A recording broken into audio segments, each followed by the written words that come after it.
We're going to go now to Bloomberg's David Gura live at the G20 summit in Rio. Perhaps maybe start talking about the fallout among world leaders outside of the United States when it came to what happened between Russia and Ukraine just a number of hours ago, really, still. Well, those words from Sergei Lavrov really resonated across all of Rio.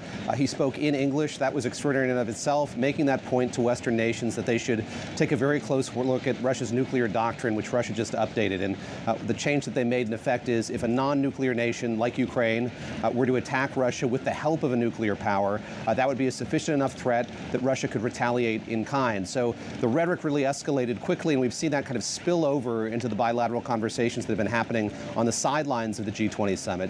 One that happened very early this morning was between Olaf Scholz, the Chancellor of Germany, and President Xi Jinping of China. Now, President Xi did not address this directly in his remarks. He spoke very broadly about the crisis in Ukraine, but didn't address what had happened overnight. Olaf Scholz is a fascinating figure here in part because he recently spoke with Vladimir Putin of Russia by telephone. And he, of course, briefed Vladimir Zelensky of Ukraine about that both before and after that call. But many world leaders here, President Xi among them, eager to hear sort of what they talked about and sort of what might lead potentially to a kind of negotiated settlement here as we see this kind of escalation here in recent hours. We have just less than a minute here, but also want to get your thoughts here on what's going on in terms of the uncertainty around the presidential transition and what might be new under a Trump administration as it pertains to Ukraine. How is that being addressed?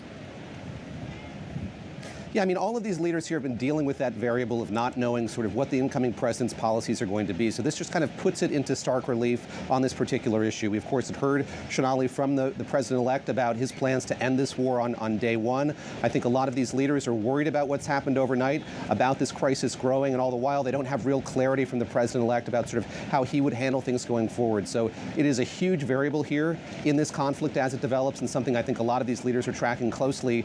Of course, the president-elect isn't here, so they're waiting for him to sort of weigh in and make a statement of his own. We'll continue to watch for that. A lot of uncertainty, but certainly a lot learned over the last couple of days. Of course, David, thank you so much for all of your coverage, of course, in Brazil, covering the G20. Get home safe.